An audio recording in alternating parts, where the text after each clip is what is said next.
Hello dear student, welcome again in the class of biology. We are discussing chapter number 14 respiration in plant and our today's topic that is Krebs cycle, tricarboxylic cycle, or we are also known as TCA cycle. Okay, this is the name of Krebs cycle. If we talk about this cycle was discovered by the German biochemist in England sir Hans crab.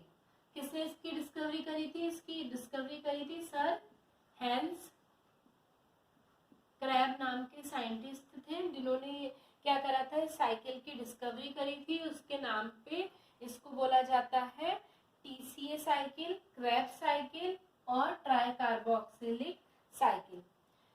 इसके लिए जो था उनको Nobel prize मिला था 1953 में, है ना. और ये जो क्रेब्स साइकिल होती है इसको एक और नाम से जाना जाता है, that is citric acid cycle. ठीक है, इसको सिट्रिक एसिड साइकिल इस नाम से भी जाना जाता है. अगर हम बात करते हैं टीसीए साइकिल की, तो इसके अंदर हमको क्या देखने को मिलता है? इसके अंदर हमको देखने को मिलता है कि ये जो होता है जनरली कहाँ पे अकर होता है? अकर होता है माइटोकॉन्ड्रिया के मैट्रिक्स में. माइटोकॉन्ड्रिया का जो मैट्रिक्स होता है वहां पे क्या होता है, क्रेब्स साइकिल जो होती है वो देखने को मिलती है. क्रेब्स साइकिल टोटल 8 स्टेप्स में क्या होती है, कंप्लीट होती है. कितनी स्टेप्स में कंप्लीट होती है? 8 स्टेप में ये कंप्लीट होने का देखने को मिलती है. ये जो होते हैं Krebs cycle consist of 8 step cycle producing a equal number of organic compound. Each step is catalysed by specific enzyme. In the Krebs cycle the एंट्रेंट molecule of 2 carbon acyl coenzyme A and the receptor molecule is 4 carbon oxaloacetic acid. मतलब क्या बोला है इन्होंने, ये जो होती है पूरी 8 स्टेप में कंप्लीट होने वाली साइकिल है. हर एक में कुछ equal number of organic acid का फॉर्मेशन होता है और हर एक जो स्टेप होती है उस स्टेप में कोई स्पेसिफिक एंजाइम जो होते हैं वो इस टीसीए साइकिल के अंदर पार्टिसिपेट करते हैं. अगर हम टीसीए साइकिल की बात करते हैं तो टीसीए साइकिल जो होता है, जो हमने पढ़ा था कि ग्लाइकोलाइसिस में कि 1 ग्लूकोज मॉलिक्यूल जो है 2 पायरुविक एसिड के अंदर क्या होता है, ब्रेक डाउन होता है. 2 पायरुविक एसिड में ब्रेक डाउन होता है. यही पायरुविक एसिड आगे जाके क्रेब्स साइकिल को रन करते हैं. कैसे करते हैं उसके बारे में हम डिस्कस करेंगे. See this is a diagrammatic representation of Krebs cycle, citric acid cycle, TCA tricarboxylic cycle. Okay, मैंने बताया था पायरुविक एसिड जो है वो मॉलिक्यूल क्या करते हैं, एंटर करते हैं. पायरुविक मॉलिक्यूल जो होते हैं they are converted into acetyl coenzyme A, है ना. NADPH2 में क्या होते हैं, NADH2 में कन्वर्ट होते हैं. कौन से एंजाइम की प्रेजेंस में? पायरुवेट डिहाइड्रोजनेज एंजाइम की प्रेजेंस में.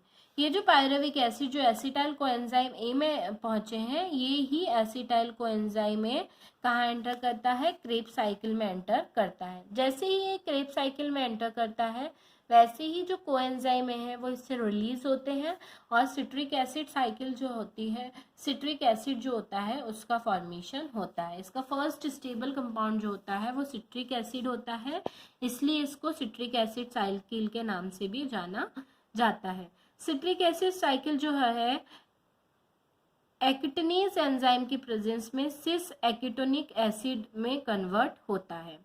H2O मॉलिक्यूल रिलीज होते हैं. ये जो सिस एकेटोनिक एसिड होता है इसमें एक वाटर मॉलिक्यूल जैसे ही एंटर करता है और एकेटोनेज एंजाइम की प्रेजेंस में ये आइसोसिट्रिक एसिड का फॉर्मेशन करते हैं. NADH2 में कन्वर्ट होते हैं. आइसोसिट्रिक डिहाइड्रोजनेज एंजाइम जो होता है उसकी प्रेजेंस में ये आइसोसिट्रिक एसिड किसके अंदर कन्वर्ट होते हैं, ऑक्जेलोसक्सेनिक एसिड में कन्वर्ट होते हैं. ऑक्जेलोसक्सेनिक एसिड ऑक्जेलोसक्सेनिक डीकार्बोक्सिलेज एंजाइम की प्रेजेंस में CO2 मॉलिक्यूल बाहर करता है और अल्फा कीटोग्लूटरिक एसिड में क्या होते हैं, ये ब्रेक डाउन होते हैं। किसके अंदर? अल्फा कीटोग्लूटरेट में। आगे जाके ये जो है ketoglutaric dehydrogenase enzyme सक्सेनाइल coenzyme A में टूटते हैं, NADH2 में होते हैं और एक कोएंजाइम में एंटर करता है और एक कार्बन डाइऑक्साइड का मॉलिक्यूल बाहर निकल जाता है।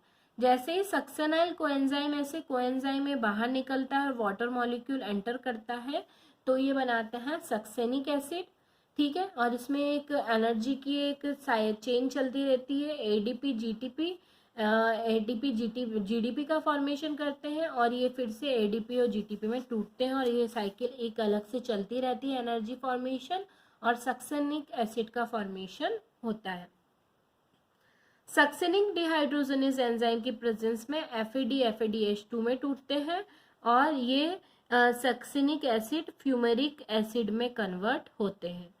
फ्यूमेरिक एसिड फ्यूमरेज एंजाइम की प्रेजेंस में मैलिक एसिड में कन्वर्ट होते हैं और ये जो मैलिक एसिड होता है ये आगे जाके मैलिक डिहाइड्रोजनेज एंजाइम की प्रेजेंस में NADH2 का फॉर्मेशन करते हैं और ये ऑक्जेलो एसिटिक एसिड में कन्वर्ट हो जाते हैं और इस तरीके से ये साइकिल कंप्लीट होती है। जैसे ही इनके अंदर फिर से एसिटाइल कोएंजाइम में एंटर करता है ये फिर से एक्टिव कंडीशन में आ जाते हैं और सिट्रिक एसिड का फॉर्मेशन करते हैं और ऑक्जेलो एसिटिक एसिड किसके अंदर टूट जाता है? सिट्रिक एसिड के अंदर टूट जाता है और इस तरीके से पूरी क्रेब साइकिल जो होती है वो कंटिन्यूसली रन आउट करती रहती है। जैसे ही क्रेब साइकिल जो होती है एक हाई एनर्जी बॉडी होती है जो टोटल 30 ATP का फॉर्मेशन करती है। मैंने आप लोगों को बताया कि क्रेब साइकिल जो होते हैं वो 6 ATP का फॉर्मेशन करते हैं और जो क्रेब साइकिल होती है वो 30 ATP का और टोटल एक ग्लूकोज मॉलिक्यूल 38 ATP के फॉर्मेशन करने में हेल्प करते हैं। कहाँ कहाँ होता है? पायरुविक एसिड जो होता है जब एसिटाइल कोएंजाइम ए बनाता है उस समय टोटल 6 ATP फॉर्म्ड होते हैं। इसी तरीके से आइसोसिट्रिक एसिड जब ऑक्जेलोसक्सेनिक एसिड में कन्वर्ट होते हैं तब 6 ATP का फॉर्मेशन होता है। अल्फा कीटो ग्लूटरेट जब सक्सेनाइल कोएंजाइम ए में कन्वर्ट होते तब 6 ATP का फॉर्मेशन होता है। सक्सेनाइल कोएंजाइम में जब सक्सेनिक एसिड में कन्वर्ट होते हैं तब 2 ATP का फॉर्मेशन होता है। सक्सेनिक एसिड जब फ्यूमेरिक एसिड में ब्रेक डाउन होते हैं तब 4 और मेलिक एसिड ऑक्जेलिक एसिड में कन्वर्ट होते हैं तब 6 ATP का फॉर्मेशन होता है। टोटल 30 ATP बनते हैं क्रेब साइकिल में और 8 ATP बनते हैं ग्लाइकोलाइसिस साइकिल में और इस तरीके से टोटल 38 ATP जो होते हैं वो फॉर्म्ड होते हैं और उसके फॉर्मेशन के थ्रू क्या होती है हमारी जो क्रेब साइकिल होती है वो कंप्लीट होती है। क्रेब साइकिल की तरह ही एक और सिस्टम चलता है that is called electron transport system. अगर हम बात करें तो जितने भी कंपोनेंट होते हैं उन सब के अंदर इलेक्ट्रॉन ट्रांसपोर्ट सिस्टम देखने को मिलता है जिसके अंदर इंक्लूड किया जाता है साइटोक्रोम बी। ये 2 तरीके के साइटोक्रोम होते हैं, एक होता है साइटोक्रोम बी और एक होता है साइटोक्रोम सी।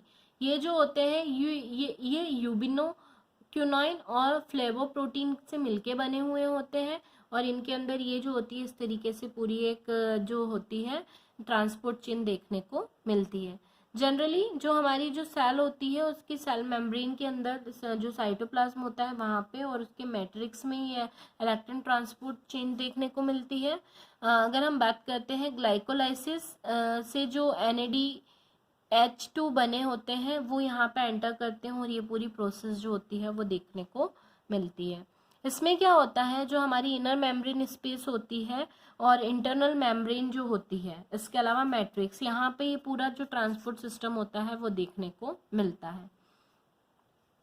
इसके अंदर क्या होता है कि जैसे जैसे मॉलिक्यूल एंटर करते जाते हैं सबसे फर्स्ट स्टेप जो होती है जिसके अंदर हाइड्रोजन का ट्रांसपोर्टेशन होता है NADH प्लस H+ जो होते हैं जो मैट्रिक्स क्रेब साइकिल के मैट्रिक्स से आते हैं वो NAD के अंदर टूटते हैं। यहाँ पे NPFPH2 के अंदर ब्रेक डाउन होता है और FADH2 FAD बनाते हैं और इस तरीके से UQ जो होते हैं UKH2 में कन्वर्ट होते हैं।